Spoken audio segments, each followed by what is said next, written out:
Bismillahirrahmanirrahim. Assalamualaikum warahmatullahi wabarakatuh. Yang saya hormati Kepala Desa Menanggu, Sekretaris Desa dan seluruh perangkat desa.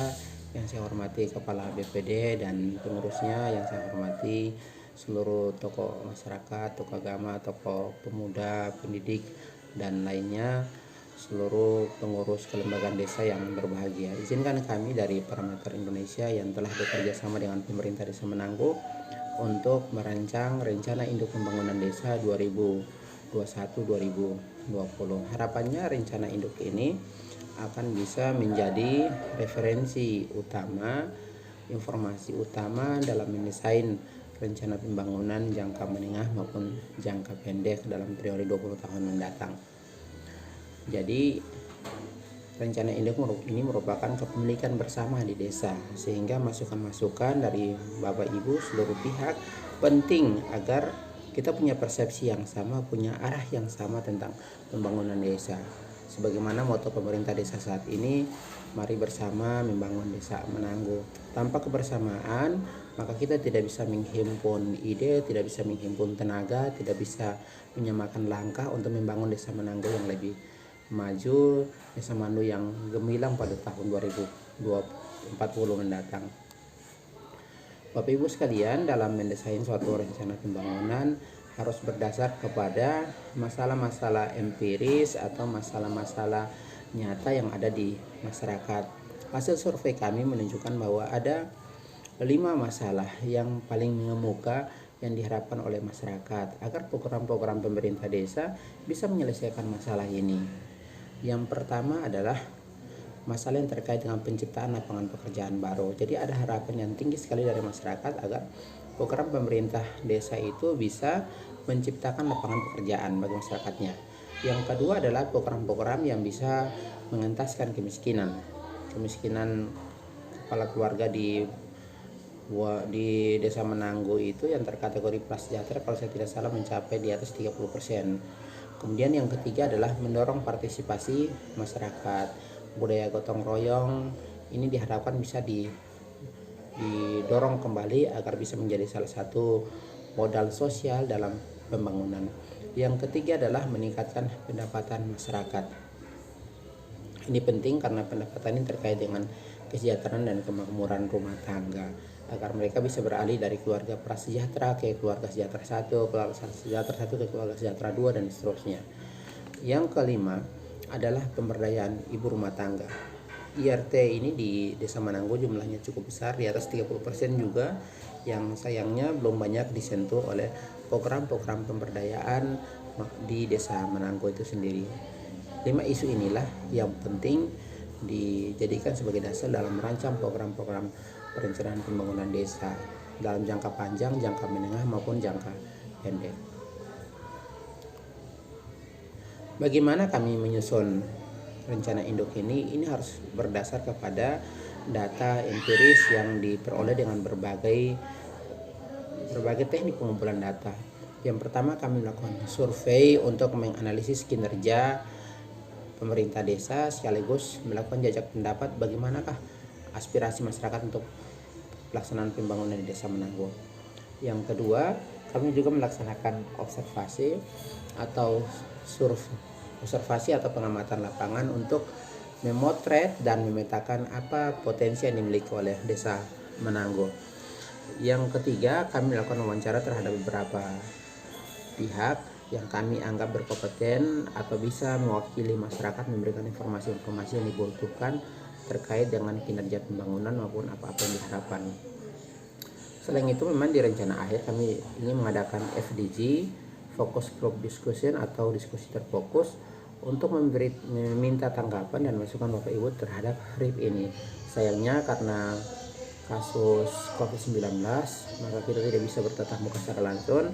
Untuk itu dengan media ini kami presentasikan bagaimana RIP ini, dengan selanjutnya kami akan mengharapkan masukan dari Bapak Ibu apa yang perlu kita lakukan terkait dengan pembangunan Desa Menanggu dalam jangka panjang maupun jangka menengah dan pendek.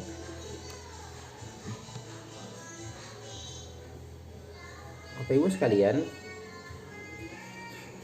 Desa Menanggu memiliki beberapa potensi yang bisa kita jadikan sebagai alasan utama bagaimana kita merancang program pembangunan. Yang pertama, Desa Menanggu ini memiliki potensi pertanian yang cukup besar yang bisa dimanfaatkan untuk program pembangunan. Selain itu, kalau kita mau lihat sebenarnya terdapat sekitar 62% penduduk Desa Menanggu yang aktivitasnya ya terkait dengan pertanian. Di sana ada petani sekitar 40 lebih yang berprofesi sebagai petani dan sekitar 20 lebih yang berprofesi sebagai buruh tani. Yang kalau kita dapat sekitar 62% lebih yang mereka semuanya bergerak di bidang pertanian. Dan ini juga didukung oleh sumber daya manusia, sumber daya alam yang besar. Ada 3 sektor yang cukup besar bisa dikembangkan di Desa Menanggu untuk pengembangan pertanian. Yang pertama adalah sektor padi atau sawah. Yang kedua yang bisa dikembangkan di Desa Menanggu adalah juga hortikultura, tanaman-tanaman sayuran dan sebagainya. Yang ketiga adalah jagung. Walaupun beberapa dusun juga memiliki potensi, tapi kami melihat bahwa dusun 2 adalah dusun yang paling potensial bagi pemerintah Desa Menanggu dijadikan sebagai kawasan sentra atau pusat budidaya dan produksi pertanian. Jadi ada 3 sekali lagi yang sangat potensial dikembangkan atau dijaga keberlanjutannya. Yang pertama padi, yang kedua hortikultura, dan yang ketiga adalah jagung. Ini yang bisa dijadikan sebagai salah satu potensi pengembangannya.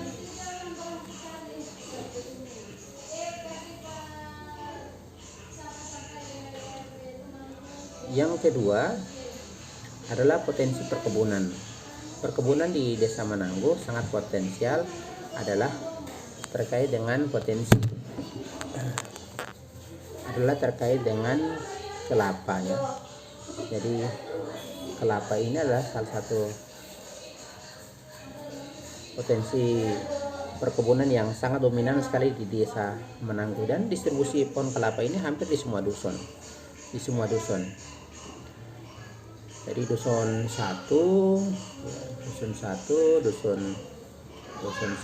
dusun 2 maupun dusun 3 memiliki potensi di sektor perkebunan ini.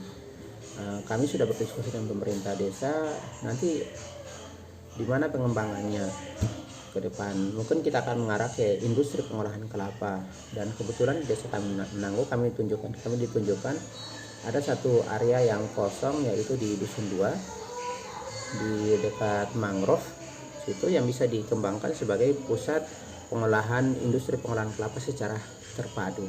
Nanti bagaimana pengembangannya kita bahas pada slide yang berikut.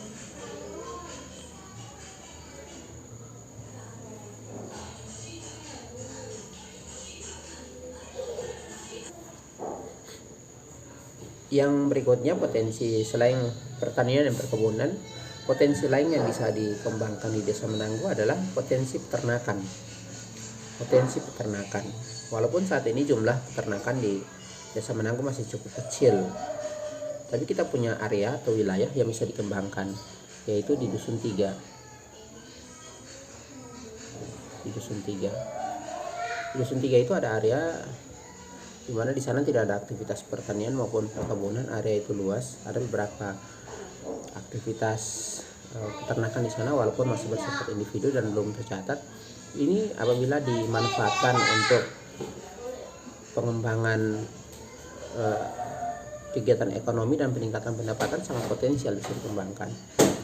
Selain peternakan, Desa Menanggu juga punya hutan mangrove yang cukup luas. Di area pantai dusun 2 itu aksesnya ke sana. Ini adalah salah satu potensi yang bisa dikembangkan. Selain itu, Desa Menanggu juga punya sungai Anak Paguyaman yang terkata juga sebagai sungai besar. Ini salah satu potensi yang bisa dikembangkan kemudian dan bisa memberikan manfaat bagi masyarakat Menanggu. Yang keempat adalah kelautan. Jadi di area sana, di area aksesnya melalui dusun 2, dan ini bisa dikembangkan sebagai salah satu potensi dan pengembangan ekonomi Desa Menanggu.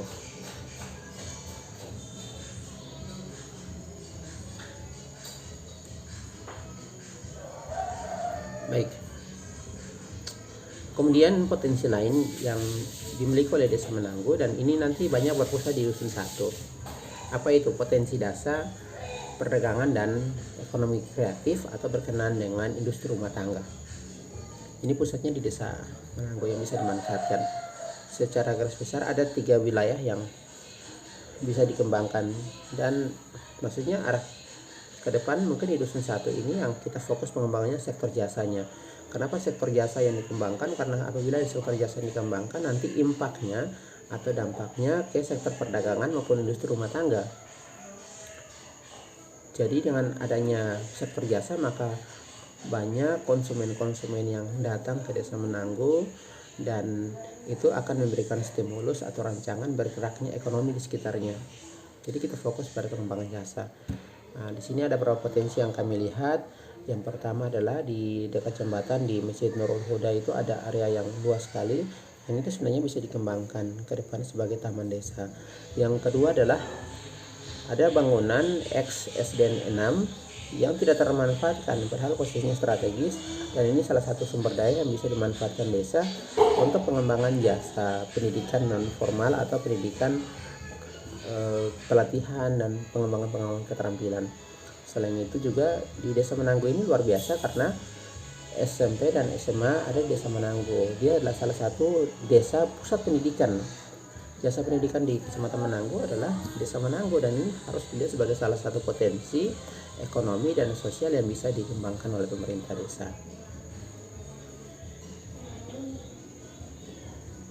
Baik, bagaimana ke arah pengembangan ke depan dengan melihat potensi-potensi tadi?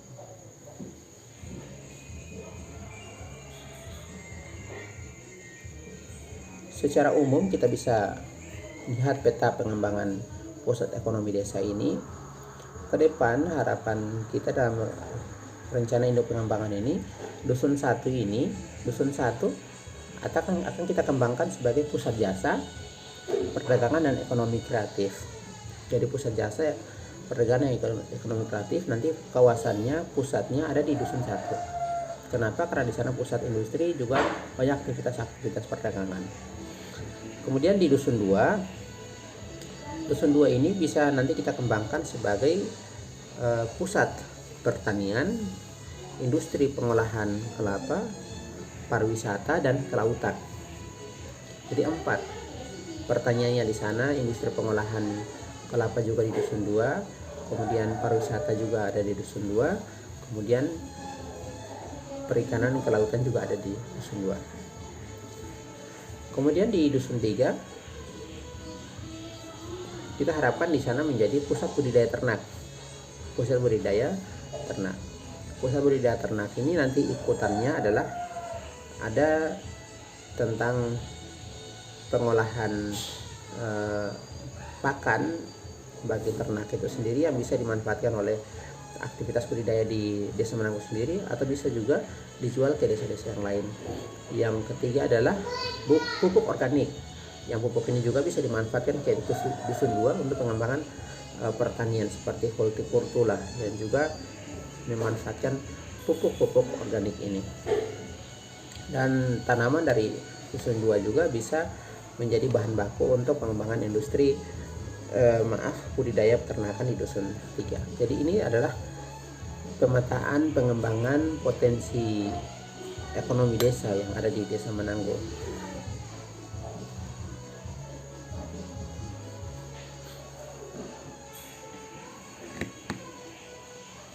Baik, bagaimana arah pengembangan ke depan? Yang pertama adalah kita ingin kembangkan pusat budidaya dan produksi pertanian. Ini aktivitasnya sudah ada, aktivitas budidayanya sudah ada, produksinya sudah ada, terutama padi dan jagung. Untuk hortikultura pernah ada, walaupun sekarang tinggal mengecil. Masyarakat, pemerintah Desa Menanggu bisa mendorong lagi pengembangan sektor ini. Dan untuk pengembangan sektor ini sangat penting karena hampir 62% penduduk Desa Menanggu adalah petani dan buru-buru tani. Artinya semua yang terkait dengan pertanian.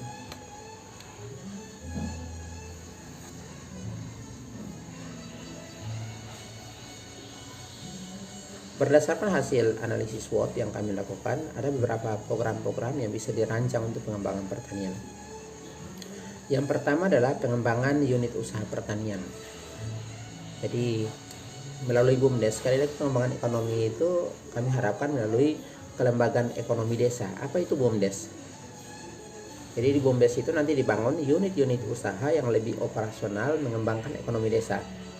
Kalau kita ingin mengembangkan sektor pertanian, maka penting ada unit usaha pertanian, yaitu kelembagaan yang mengelola aktivitas pertanian. Karena mustahil kita mengembangkan pertanian tanpa ada kelembagaannya. Setelah kelembagaan nanti SDM. Jadi penting untuk ada lembaga usaha pertanian, nanti usaha ini akan bisa menyediakan berbagai layanan seperti layanan modal usaha pertanian, penyediaan benih, pupuk, peralatan yang diharapkan oleh petani. Jadi pasar petani ketika butuh pupuk aksesnya sudah dekat. Bisa juga nanti hasil produksi bisa dijual melalui BUMDes sebagai kelembagaan ekonomi desa melalui unit usahanya. Yang kedua adalah membangun dukungan kerjasama dan mendukung usaha pertanian seperti benih. Jadi kerjasamanya melalui dinas pertanian. Kita tahu di sana ada bantuan pupuk, kemudian benih, yang itu bisa terus diakses membantu masyarakat yang kurang mampu. Yang ketiga, pemerintah desa melalui BUMDes atau melalui pihak terkait bisa melakukan pelatihan dan penyuluhan terhadap petani. Pengembangan SDM penting bagi petani sesuai dengan kebutuhannya, seperti pengembangan atau budidaya benih secara mandiri bisa dilatih. Jadi ke depan masyarakat tidak perlu menunggu bantuan, mereka bisa membudidaya mengembangkan bibit secara unggul dengan mandiri melalui pelatihan yang dilakukan oleh pemerintah desa itu sendiri ya. Program yang berikut adalah pengembangan benih unggul secara mandiri. Jadi program-program pertanian seperti padi, jagung maupun hortikultura di desa bisa kembangkan unit usaha yang bisa mengembangkan benih secara mandiri. Dengan demikian maka kita tidak perlu banyak berharap kepada atau banyak bergantung kepada dinas terkait berupa bantuan-bantuan dan seterusnya. Untuk pengembangan ini tentu saja kita bisa meminta pendampingan dan pelatihan dari perguruan tinggi atau lembaga-lembaga yang menyediakan tenaga terampil untuk pengembangan benih ini. Kemudian yang kelima adalah penyediaan tempat penampungan. Seperti jagung itu para petani sampaikan bahwa apabila mereka bisa menjual langsung di perusahaan seperti perusahaan Harim, itu harganya lebih bersaing. Tapi kan akses transportasi ke sana mahal, sehingga mereka mau tidak mau harus menjual secara langsung kepada para pembeli yang datang ke petani langsung. Tentu saja dengan harga yang relatif di bawah daripada harga yang sebenarnya. Kemudian yang keenam adalah membangun akses pasar seperti tanaman hortikultura. Tentu saja pasarnya luas, baik pasar tradisional maupun pasar modern. Misalkan kita bisa menjadi salah satu pemasok sayuran seperti rica, comba dan seterusnya di supermarket. Tentu saja dengan pendampingan dan pembuatan produk yang lebih higienis dan terstandar.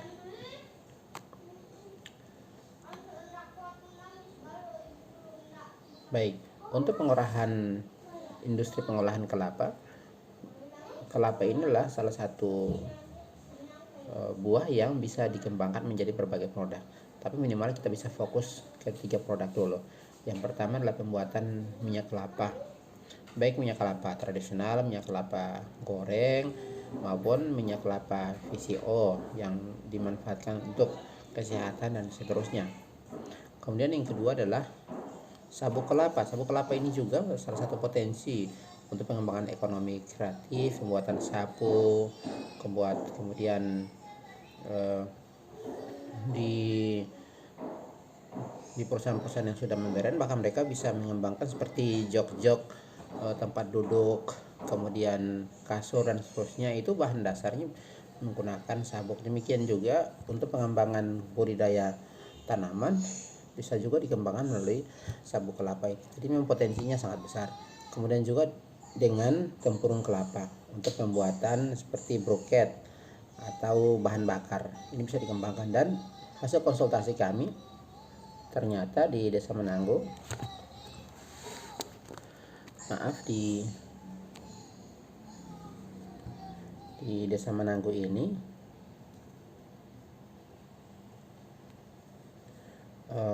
ada area di Dusun 3 yang bisa di Dusun 2 yang bisa dikembangkan untuk pengembangan industri secara tepat.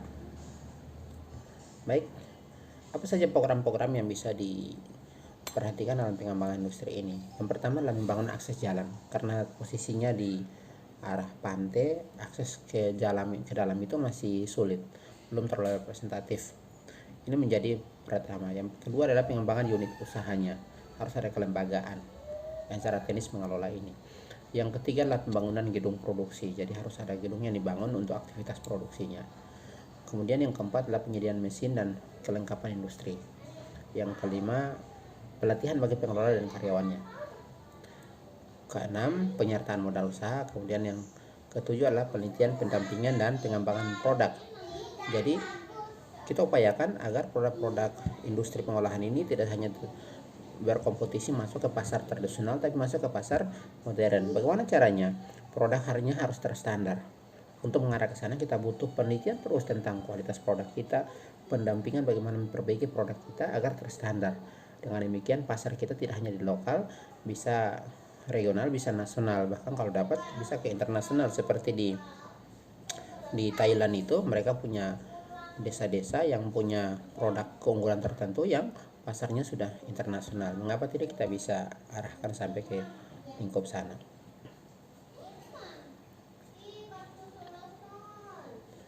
Baik, potensi lain yang dikembangkan adalah kita bisa kembangkan pusat budidaya ternak, kemudian wisata dan perikanan. Untuk budidaya ternak sendiri, ini adanya di Dusun 3.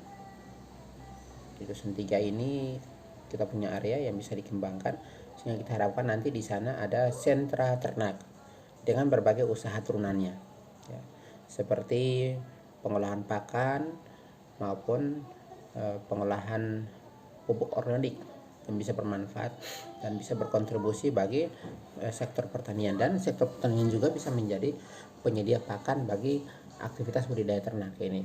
Dan ini bisa menjadi salah satu program unggulan desa yang bisa memberikan kontribusi bagi pendapatan desa itu sendiri maupun meningkatkan pendapatan masyarakat.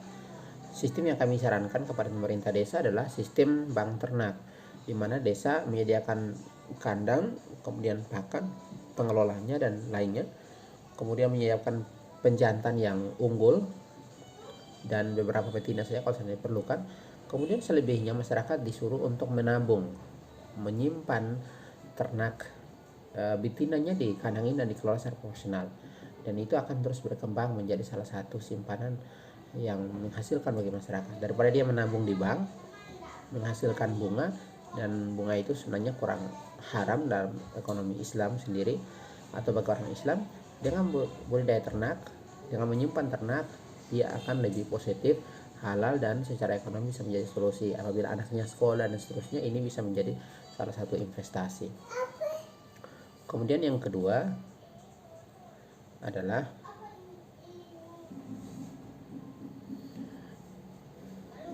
kemudian wisata edukasi mangrove. Jadi mangrove ini punya potensi apabila kita kembangkan menjadi wisata edukasi, dan itu diintegrasikan dengan wisata air atau sungai. Kenapa sungai ini kami melihat potensi untuk pengembangan budidaya mungkin agak rendah karena dia sungai besar, sehingga potensi banjirnya juga sangat besar. Untuk itu kami melihat mungkin bisa dikembangkan secara integratif dengan mangrove ini sebagai wisata. Dan wisata edukasi itu kita bisa membangun jalan di antara mangrove itu, di dalamnya masyarakat bisa masuk ke dalam, tentu saja dibuat jalan dengan bagus. Kemudian nanti di dalam kita akan buatkan informasi tentang, memperkenalkan tentang apa saja nama-nama mangrove dan bagaimana hewan-hewan di dalamnya, termasuk juga kita bisa menyiapkan benih, setiap orang datang bisa membeli dan menanamnya. Ini tentu saja nanti kita didesain lebih spesifik lagi tentang tata kelolanya. Kemudian yang ketiga adalah budidaya perikanan. Desa Menanggu memiliki potensi kelautan, dan kalau kami melihat dari sisi kelautan ini kan bisa dikembangkan dua jenis usaha. tangkap atau budidaya. Cuma kalau usaha tangkap kami lihat kecil, para nelayan juga di Desa Menanggo sangat kecil jumlahnya, sekitar 5-6 kepala keluarga saja, dan aktivitas tangkapnya juga terbatas, sehingga bisa dikembangkan budidaya. Desa Menanggo punya laut di sekitaran pantai itu yang tenang, kemudian datar, sehingga untuk aktivitas budidaya sangat dimungkinkan dikembangkan, dan ini menjadi salah satu sektor ekonomi yang potensial apabila diseriusi pengembangan oleh pemerintah desa melalui Kelembagaan Ekonomi Desa atau BUMDes. Apa saja program-program yang bisa diarahkan ke sana? Untuk strategi pusat budidaya sapi potong, beberapa program yang bisa menjadi perhatian, program pokok saja. Pertama adalah harus dibangun unit usaha terkait ternak itu. Ini wajib. Yang kedua adalah kontrak tanah. Karena ini tanahnya milik individu atau pribadi, maka perlu ada kontrak. Kontraknya kalau perlu jangka panjang 10-15 tahun atau lebih dari itu lebih baik, sehingga budidayanya lebih berjangka panjang. Kemudian yang ketiga adalah mengajukan kerjasama.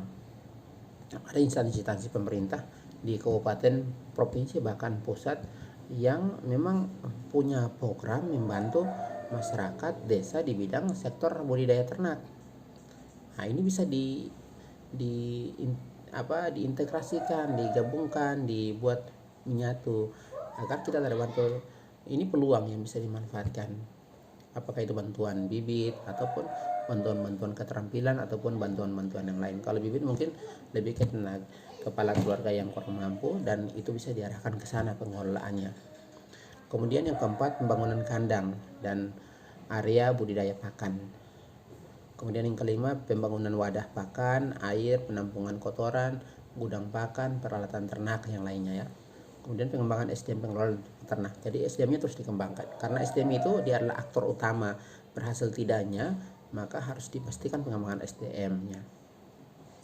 Kemudian yang ketujuh adalah pengadaan pejantan unggul dan betina awal. Jadi BUMDes cukup mengadakan pejantan unggul beberapa dan betina awal. Selebihnya kita dorong masyarakat untuk menyimpan ternak, membeli ternak sendiri dan menyimpan, agar BUMDes selain menghasilkan, dia juga membantu masyarakat dari sisi ekonomi. Kemudian yang ke-8, sosialisasi dan penerapan sistem ternak. Kami sudah jelaskan ini. Kemudian penelitian dan pendampingan. Sekali lagi, penelitian itu bentuk evaluasi apa yang terjadi, apa yang kurang, didampingi, diperbaiki terus. Kalau kita sudah dapatkan modelnya, kita tinggalkan semua itu, karena itu sudah menemukan modelnya yang baik bagaimana budidaya ternak. Tapi di awal ini kita butuh pendampingan, butuh penelitian, butuh pengembangan secara terus menerus.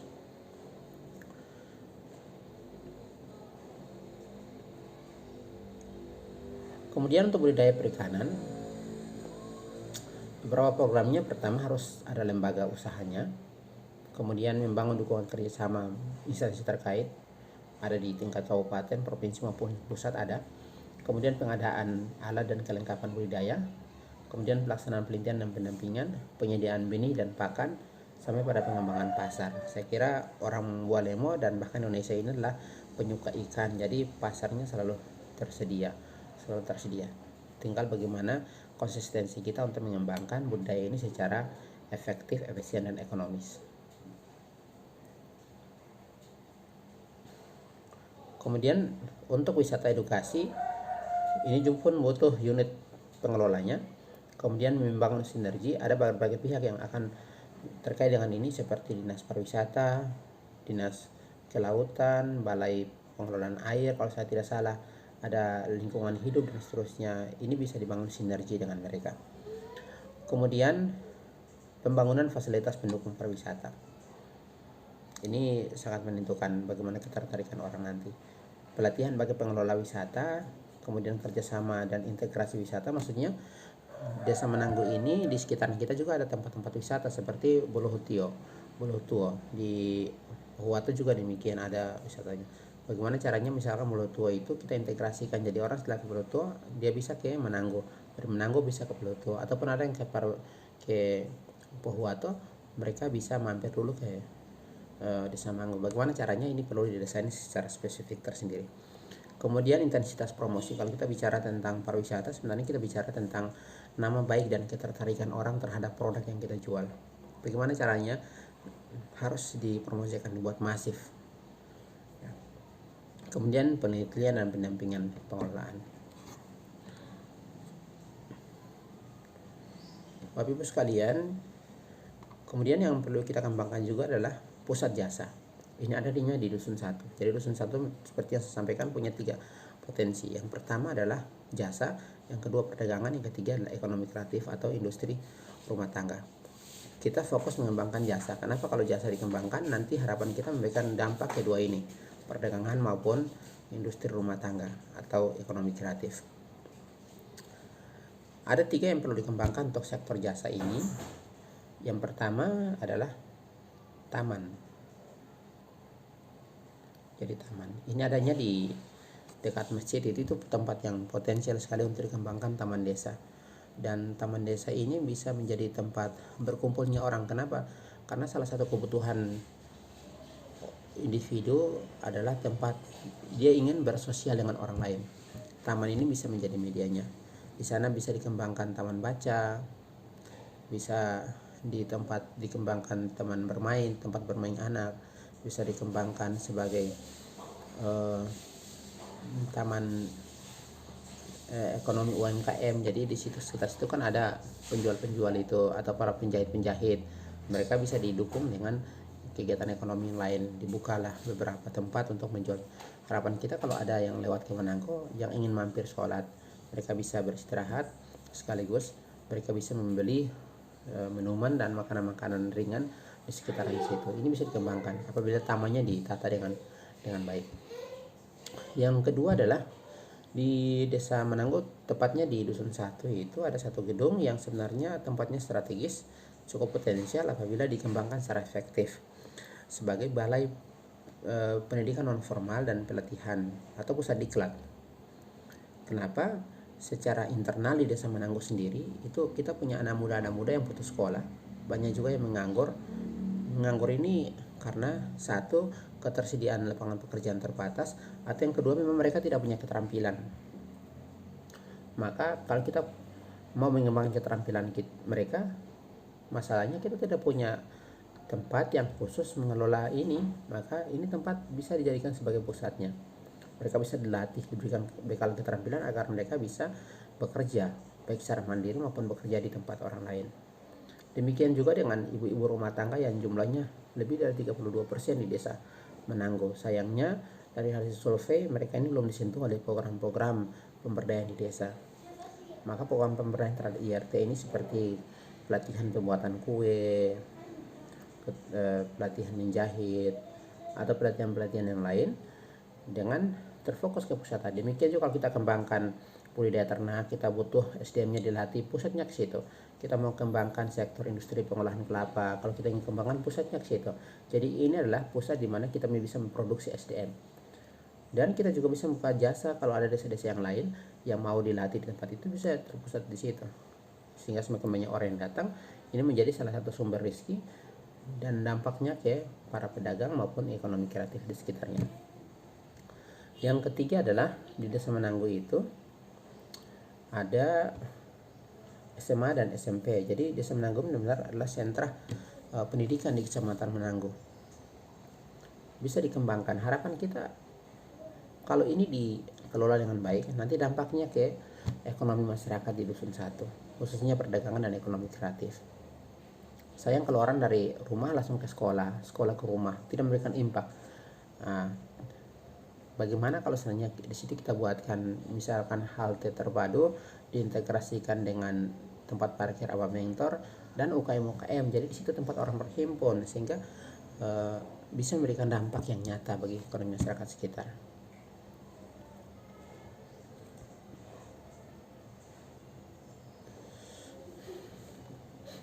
Untuk pembangunan taman desa, beberapa yang bisa dilakukan. Pertama, membangun kesepahaman tentang pembangunan taman, terutama dengan pemilik tanahnya. Mendesain taman yang memiliki nilai edukasi, religi, ramah lingkungan dan ekonomis. Kemudian pembangunan tamannya, sosialisasi dan promosi dan pengendalian. Saya kira ini taman penting sebagai salah satu ikon juga bagi Desa Menanggo. Jadi kalau orang lewat, orang tahu ternyata Desa Menanggo. Selama ini Desa Menanggo sering dilewati, tapi banyak yang tidak tahu kalau di situ ada Desa Menanggo gitu ya. Ini bisa menjadi salah satu ikonnya. Kemudian Untuk jasa pendidikan formal, pertama saran kami perlu dibangun akses jalan ke SMA yang bagus dan terbuka begitu. Kemudian pembangunan halte terpadu, ada tempat parkir bentor dan UKM di situ, penjualan UKM. Kemudian yang berikut pusat diklat. Di sana dilakukan program membangun kesepahaman dengan SPD terkait. Seperti Dinas Pendidikan kalau saya tidak salah yang memiliki aset sekolah ini. Bisa dibangun kesepahaman, dirancang programnya dan dibuatkan sebagai pusat balai yang dikelola oleh dosa. Kemudian perbaikan dan penyempurnaan sarana, jadi ada gedung-gedung yang sudah rusak padahal masih cukup bagus, itu bisa ditata lagi, dibuat kalau yang terpisah dibuat menjadi satu luas sehingga bisa dimanfaatkan secara internal oleh pemerintah desa maupun bisa disewakan kepada desa-desa atau lembaga lain yang memanfaatkan.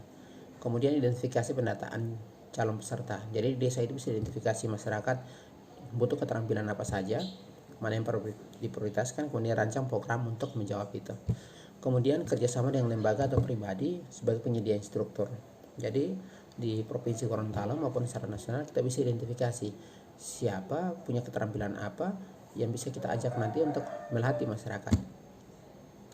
Contoh kalau yang punya keterampilan membuat pupuk organik, kita identifikasi, kita catat namanya, bangun kesepahaman, suatu waktu kita buat pelatihan dia diundang, jadi sudah jelas, bahkan dia bisa diminta untuk pendampingan pengembangan usaha secara berkelanjutan.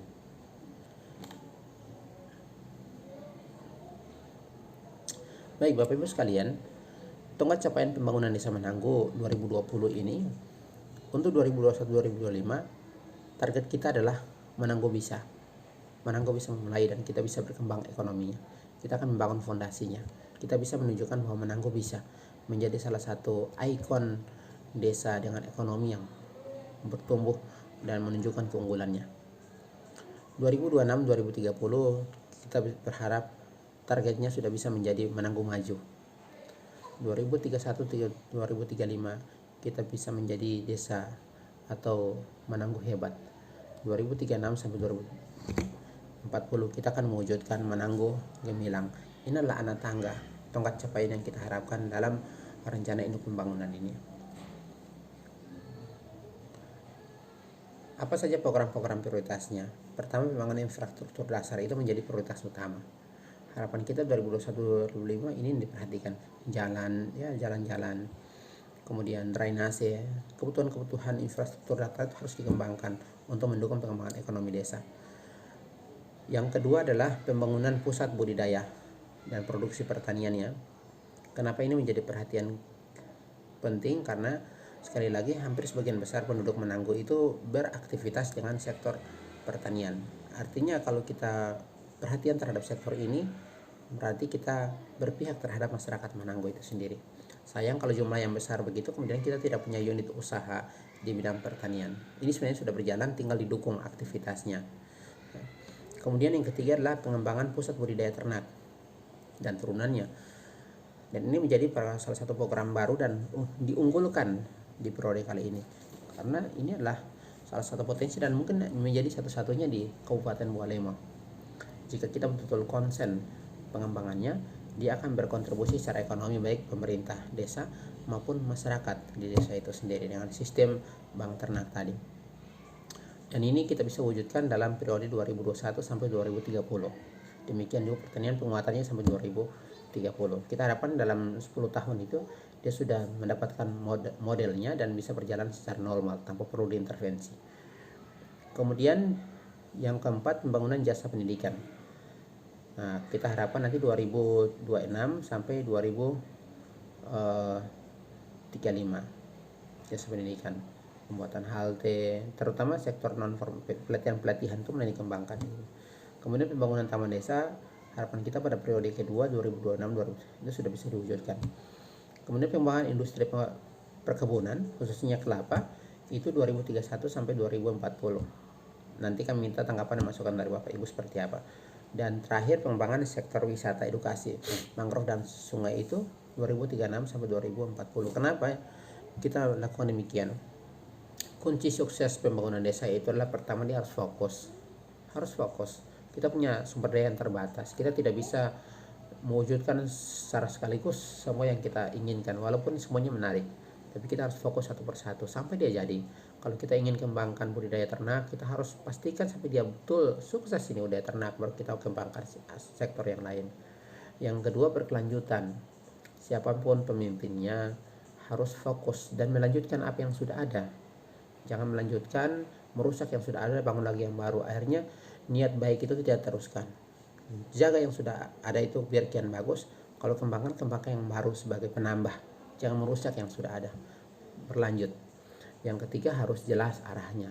Kita punya arah, nanti endingnya sampai di mana, akhirnya kemana, itu harus jelas.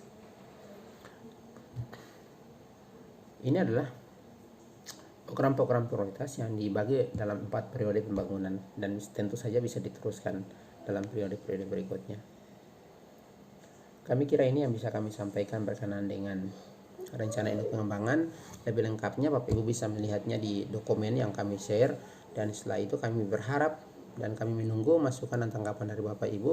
Kami akan sempurnakan dokumennya dan kami akan cetak sebagai salah satu dokumen dasar bagi pemerintah desa dan seluruh kelembagaan desa yang terkait dengan ini. Terima kasih atas atensinya. Assalamualaikum warahmatullahi wabarakatuh.